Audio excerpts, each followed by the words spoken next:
There's a specific sound a mother makes when she realizes her child is asking for someone who will never come home.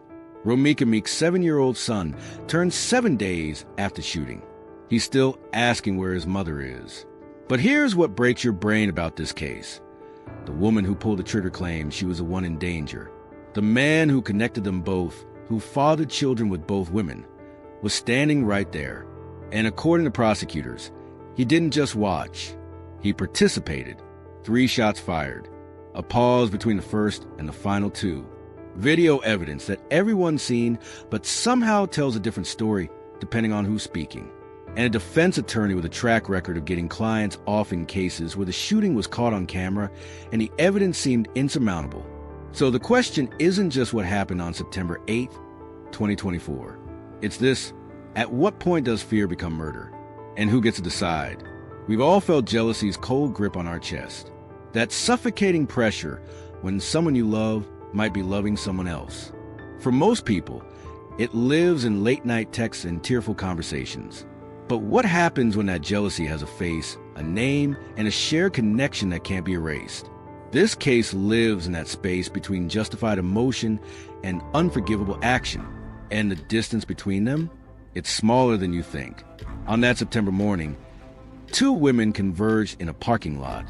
One was dropping off her son at school. The other was transferring a 6-month-old baby into a car seat. Within minutes, one would be dead, and the other would claim self-defense. What happened in those minutes would force everyone watching to answer. When does protecting yourself become hunting someone down?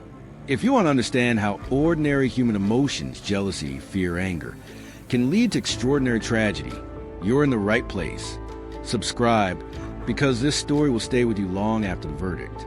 Before we talk about the shooting, before we dissect the legal strategy, before we analyze who's telling the truth, you need to understand who Romeca Meeks was when she was still just living her life. Her family called her Ro. Friends describe her laugh as a kind that made other people start laughing before they even knew the joke. She was a mother who took her son to school every morning, the kind of routine that makes up the architecture of a life. Drop off at 8:15, wave at the door, drive back, knowing you'll do it again tomorrow. She had dreams, relationships, a phone full of photos and text threads, and inside jokes that meant something to someone. She posted on social media like most of us do, updates about her day, pictures of her kid, the occasional vent about life's frustrations. But here's the detail that foreshadows everything. Romeca shared her child's father with another woman, Carlos, and that other woman, Holly Johnson. 3 people connected by love, by children, by a man who couldn't or wouldn't choose. That's not unusual. Plenty of people navigate co-parenting with exes. They coordinate drop-offs. They attend birthday parties. They exist in the same orbit without collision. But sometimes that orbit decays. And when it does, the crash is catastrophic. Holly Johnson wasn't a monster before September 8th. That's what makes this complicated. She was a mother too. She had a 6-month-old baby with Carlos. The same Carlos who had a child with Romeca. She had a concealed carry license. She posted on social media about her life, her struggles, her moments of joy. People who knew her described someone trying to make things work. Co-parenting isn't easy when emotions are raw and history is messy. And according to those close to Holly, she felt the weight of being connected to a man who was still connected to someone else. Here's what we know about the psychological pressure point. Jealousy isn't rational. It doesn't care that relationships ended. It doesn't care about boundaries or time passed. Jealousy is a human brain's evolutionary alarm system screaming that something precious might be taken away. And according to witnesses in social media forensics, Holly had been feeling that alarm for a while. There's a post, allegedly from Holly's account, that Romeca's aunt would later res-air. It said, "Sometimes you gotta start just killing people," the aunt added. "And ready to kill, and your friends posting stuff make it worse, Holly." Now, if that post is real, if it was made before September 8th, does it show intent? Or does it show the kind of dark humor people post when they're venting online? Never imagining anyone will take it literally? That question might determine everything. Here's the micro mystery that makes this case impossible to look away from. How do two women who've never physically fought before, who share nothing but a man's divided attention, end up in a parking lot where one doesn't walk away? The collision point was mundane, heartbreakingly ordinary. Carlos and Holly had just placed their 6-month-old baby into Holly's car. The baby was in the back seat, safe, secured. This was supposed to be a routine handoff, the kind divorced or separated parents do every day without incident. At the same time, Romeca had just dropped her son off at school nearby. She drove back toward the area. Whether she knew Carlos and Holly would be there is disputed. Whether she planned to confront them is disputed. What we know is this: she arrived. Witnesses say the women argued. What started the argument? Different people give different answers. Some say it was about Carlos. Some say it was about disrespect. Some say it escalated so fast no one could pinpoint the spark. But here's where the story fractures into competing narratives. And this fracture is everything. Prosecutors say Carlos pushed Holly away from Romeca. They say Romeca stood with her arms crossed. They say Carlos then slammed the car door on Romeca. They say he put her in a chokehold. But here's what makes your brain stutter. If Carlos was restraining Romeca, if he was physically controlling her, how does Holly, standing several feet away, become the person in danger? Remember this detail. It becomes critical in 6 minutes. The shooting happened fast. Witnesses say it happened so fast that people watching couldn't process what they were seeing until it was over. According to prosecutors, Romeca broke free from Carlos's hold. That's when Holly fired once. Then, and this is where the self-defense claim starts to crumble, Holly paused. And then she fired 2 more times. Police recovered 3 9mm casings at the scene. Holly legally owned the gun. She had a concealed carry permit. And within minutes of the shooting, she was heard saying on camera, "I'm licensed to carry. It doesn't matter." Carlos was heard saying, "It was self-defense." But witnesses told police something different. They said Romeca was unarmed. They said Carlos had her in a chokehold. They said Holly ran to her car, retrieved the gun, came back, and fired. That sequence, run to car, retrieve weapon, return to scene, fire, that's not the reflexive action of someone in immediate mortal danger. That's the calculated action of someone making a choice. Unless there's video we haven't seen. Unless the full context changes everything. Unless Holly's defense attorney can prove that what looks like murder was actually justified fear. And here's the thing. Holly's attorney has done exactly that before. It took 87 days for charges to be brought against Holly Johnson. 87 days while Romeca's family waited. 87 days while Holly remained free. 87 days while people online debated whether this was murder or self-defense. When the charges finally came, Holly's family posted her mugshot with the caption, "Little stuff to a giant, you got this, sis." The confidence in those words wasn't unfounded. Because the attorney Holly hired, she's built a reputation on a very specific skill. Winning cases where the shooting was caught on camera and the state thought they had an open and shut conviction. Her name has been circulating online. Some call her one of the best. Others question whether she's handled cases serious enough to match this one. But when you look at her track record, a pattern emerges. She doesn't negotiate early. She doesn't plead out before trial. She forces the state to prove their case beyond a reasonable doubt, even when video evidence exists, even when weapons are recovered, even when witnesses seem credible. And she's won. Let me tell you about a case that might preview what's coming in Holly's trial. The attorney represented a client facing a life sentence for attempted murder. The shooting was caught on camera. The weapon was recovered at the scene and sent to the lab. The state believed they had overwhelming evidence. The state offered 20 years at 85%. The defense demanded trial. The attorney filed pretrial motions challenging whether the state could prove her client was in possession of the weapon and had intent beyond a reasonable doubt. She advanced multiple defenses, including self-defense. Just before jury selection, the state dismissed the most serious charge. The case went to a bench trial. The verdict? Not guilty. Now, think about that strategy. Video evidence, physical evidence, witness testimony, and still not guilty. The significance isn't the outcome, it's the approach. Take everything to trial. Make the state meet their burden. Find the holes. Create reasonable doubt.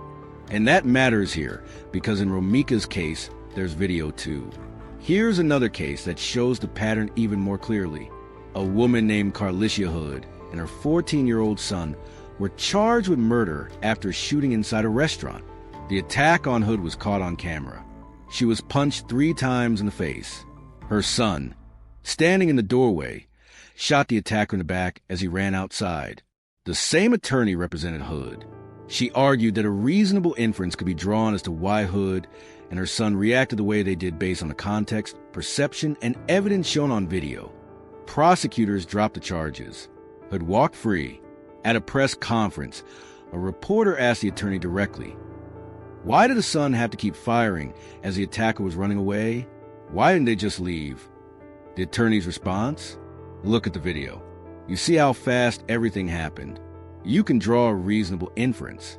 Put yourself in that situation." Translation: when you're afraid, when you're being attacked, when your brain is flooded with adrenaline and terror, you don't make perfect decisions. You make survival decisions. And that defense worked. So now the question becomes, will it work for Holly Johnson? If you're prosecutors in this case, you're looking at the facts and thinking you have this locked down. Holly ran to her car. She retrieved a weapon. She returned to the scene. She fired once, paused, then fired twice more. Romeca was unarmed. Carlos had her restrained. There were witnesses. But if you're the defense, you're asking different questions. What happened before the witnesses started paying attention? What did Romeca say, or do that made Holly feel threatened? Was Carlos really restraining Romeca, or was he trying to separate 2 women who were escalating toward violence? And here's the question that could change everything. What's on the video that hasn't been released yet? Because remember, Carlos has repeatedly said that people don't have all the facts. He said that what witnesses describe doesn't match what actually happened. He's hinted that when the full truth comes out, the narrative will shift. If that's true, if there's exculpatory evidence that the public hasn't seen, then Holly's attorney strategy makes perfect sense. Don't plead. Don't negotiate. Wait for the state to show their hand. Then dismantle it piece by piece. But there's another complication. A big one. Carlos is the ghost in this story. He's there in every scene, connected to every person, but his exact role keeps shifting depending on who's speaking. He's a father of Romeca's child. He's a father of Holly's child. He was physically present during the shooting. And according to prosecutors, he didn't just witness what happened. He participated. They say he pushed Holly. They say he slammed a car door on Romeca. They say he put Romeca in a chokehold. If that's true, then Carlos actively restrained the victim while the shooter retrieved a weapon and fired. That's not passive observation. That's facilitation. But Carlos denies this. On social media, he said repeatedly, "I wasn't on Team Meeks or Team Holly. I was there for both of them. I love both of them." He showed up to court to support Holly. He's maintained that it was self-defense. He suggested that when the full truth comes out, everyone will understand. But here's what makes people uncomfortable. If Carlos testifies at trial, if he's called to the stand, will he tell the truth? Or will he plead the fifth to avoid self-incrimination? Because if prosecutors believe he restrained Romeca while Holly shot her, then Carlos could be charged too. And if he's facing charges, he has every reason to lie. That's the psychological game theory of this case. Everyone involved has something to lose. And when survival is on the line, truth becomes negotiable. Let me show you how fractured the narrative is by walking you through what Carlos's cousin said on social media after the shooting. She posted a live video. In it, she says there was never fighting. He was trying to stop them. The girl and her never fought. It's on camera. He was trying to stop them from fighting. That's how he had her in a headlock. She continues, "Y'all know how Ro is. When she get upset, baby ain't no calming her down. It's gonna take a lot. Los was trying to prevent it," they said the girl. When Los had her pushing her back and stuff, the girl ran back to her car, grabbed the gun, came back shooting. That's not self-defense, baby. You was not in danger. Now, Contrast that with what Holly's defense will argue, that she was in danger, that the situation escalated so quickly she had no choice, that her perception of threat was reasonable given the circumstances. Both of these things cannot be true, yet both will be argued under oath. And that's where this case lives, in the space between competing truths, where everyone's version of reality is shaped by who they love and what they need to believe. On December 24th, Carlos went live on social media. During that live, someone left a comment that many believe was referencing an altercation at the courthouse. The comment said, "Let me guess, you didn't think her family would react like that. Why walk up to her people?" Carlos responded, "Her family always been like that. I ain't approaching a woman saying nothing. People like to make their wrong right. What happened at the courthouse hasn't been fully detailed publicly, but the implication is clear. Tensions are high. Romeca's family is grieving. Holly's supporters are defending her. And Carlos is caught in the middle, trying to navigate a situation where both sides see him as complicit." Someone else commented, "Focus on getting a lawyer and try to see your son, since you claim that's what you really want. But also be real with yourself. You are at the center of all of this. Your BS spilled and now the world is watching." Carlos replied, "Why are you on social media?" It's a deflection, but it's also a fair question. Because in 2024, social media isn't just where we share our lives, it's where we perform our innocence, where we craft narratives, where we try to control how others perceive us. And every post, every comment, every live video becomes evidence in the court of public opinion long before it reaches an actual courtroom. Here's where Holly's digital footprint might hurt her. Remember that post Romeca's aunt reshared? The one allegedly from Holly's account that said, "Sometimes you gotta start just killing people"? If prosecutors can prove Holly posted that before September 8th, it establishes something critical: premeditation, intent, a mindset that violence was already on the table as a solution. But here's the counter-argument the defense will make. People post dark humor online all the time. Venting frustration through hyperbole doesn't mean you're planning murder. Context matters. And that's the battle that will play out in court. Not just over what happened in that parking lot, but over what Holly was thinking and feeling in the days and weeks before. Because intent is everything in a murder case. If Holly genuinely believed she was in danger, if her perception of threat was reasonable even if mistaken, then it's not murder, it's tragedy. But if Holly was angry, if she was jealous, if she felt disrespected and decided to eliminate the source of that pain, then it's murder. And no amount of legal maneuvering changes that. Let's talk about what happens at trial. If this case gets that far, the prosecution will present their evidence methodically. They'll call witnesses who saw the argument. They'll present the 9mm casings recovered at the scene. They'll show the video evidence that's been described but not publicly released. They'll establish timeline. Holly went to her car, retrieved her weapon, returned, and fired 3 times with a pause between the first and final 2 shots. That pause is everything, because reflexive self-defense doesn't include a pause. Reflexive self-defense is pure adrenaline response. You fire until the threat stops. You don't pause, reassess, and fire again. That pause suggests calculation, control, choice. The prosecution will argue that once Holly retrieved the gun and Romeca was no longer advancing, the threat was neutralized. Firing additional shots wasn't self-defense. It was retribution. But the defense will tell a different story. They'll argue that the witnesses didn't see everything. They'll question the credibility of people who might have been too far away or too distracted to understand the full context. They'll suggest that Romeca's history, her temperament, her previous conflicts with Holly, created a reasonable perception of ongoing danger. They'll put Holly on the stand. She'll testify about what she felt in that moment. She'll describe the fear, the chaos, the split-second decision that seemed like survival. And here's what juries struggle with. They weren't there. They didn't feel the adrenaline. They didn't see Romeca's face or hear her voice. They're making a life-altering decision based on competing narratives, video that may or may not show the full picture, and their own biases about women violence and self-defense. If Carlos testifies, and that's a massive if, the entire case could pivot on his words. As the only person present who wasn't the shooter or the victim, His testimony carries immense weight, but it also carries immense risk.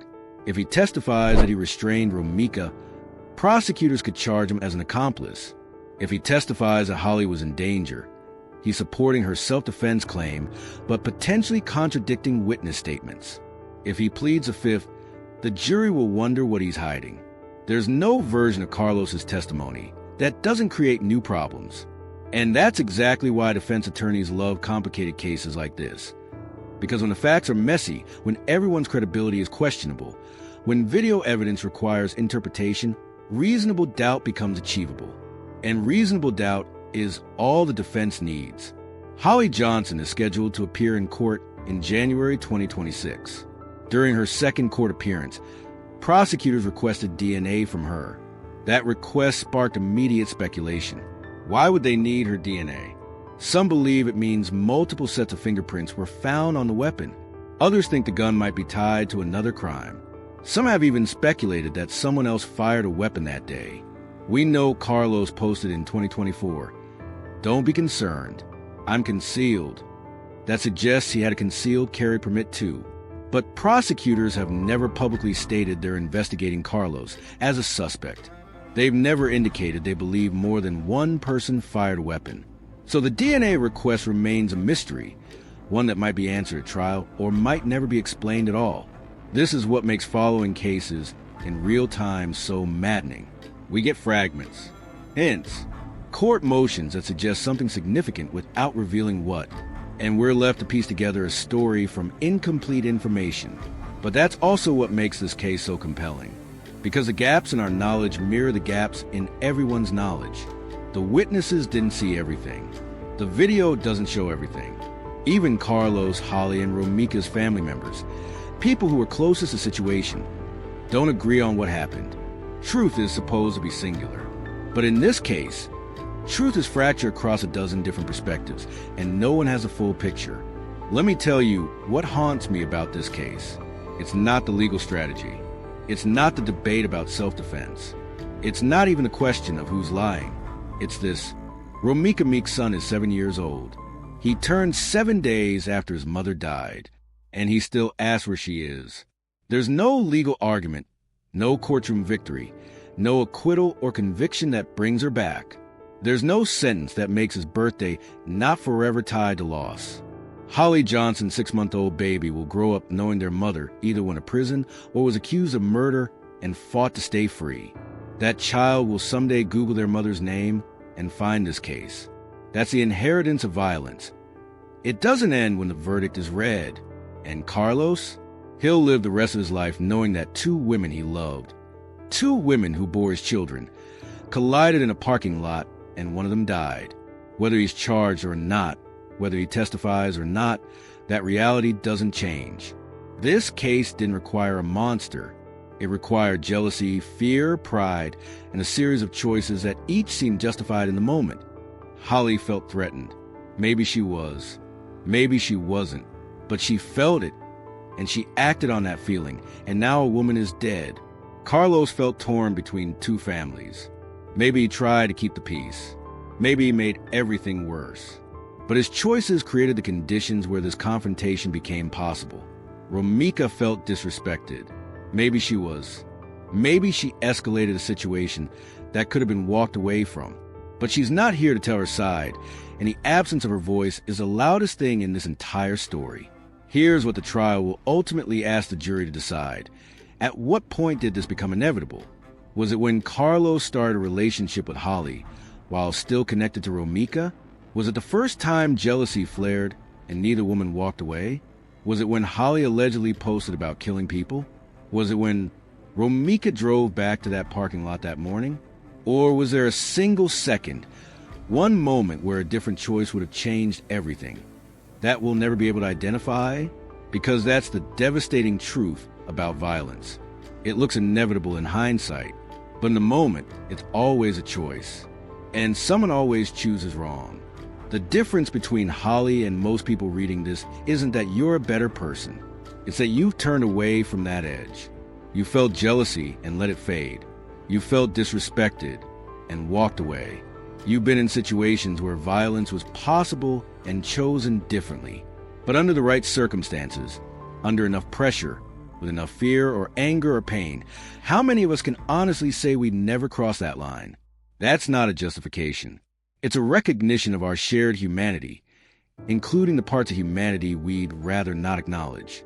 So here's what I'm asking you. Where's your line? When does heartbreak become obsession? When does fear justify violence? When does protecting yourself become hunting someone down? These aren't rhetorical questions. They're the questions that determine whether Holly Johnson spends the rest of her life in prison or walks free. They're the questions that Romeca's family will wrestle with forever. They're the questions that every person who's ever felt jealousy or fear has to answer honestly. Leave your answer in the comments. Not what you think the right answer is, what your honest line is. Because this case forces all of us to examine where we draw that boundary and what we do if someone crossed it. This case stays with me. The waste of it. 2 families destroyed. A 7-year-old boy asking where his mother is. A 6-month-old who will grow up in the shadow of this tragedy. A man who has to live with being the connection point for it all. And for what? Jealousy that should have faded. Conflict that could have been avoided. A moment in a parking lot that could have ended a dozen different ways. If this moved you, if you're still thinking about where your line is, hit like. Subscribe for cases that don't just tell you what happened. They ask you to examine what you do. Because true crime isn't just entertainment. It's a mirror. And sometimes what we see reflected back is uncomfortable. Because somewhere tonight, someone's feeding jealousy they should starve. Someone's planning confrontation they should avoid. Someone's making choices that feel justified, but won't be when the consequences arrive. And the choice they make matters more than they know. Justice for Romeca isn't just about what happens in that courtroom. It's about remembering that she was a person, not a headline. A mother, not a victim statistic. Someone who laughed and loved and dropped her kid off at school every morning. She deserves that. Her son deserves that. And every case we cover deserves that level of humanity. That's the standard I hold myself to. That's why you're here. And that's why this story and the questions it raises will stay with both of us long after the trial ends.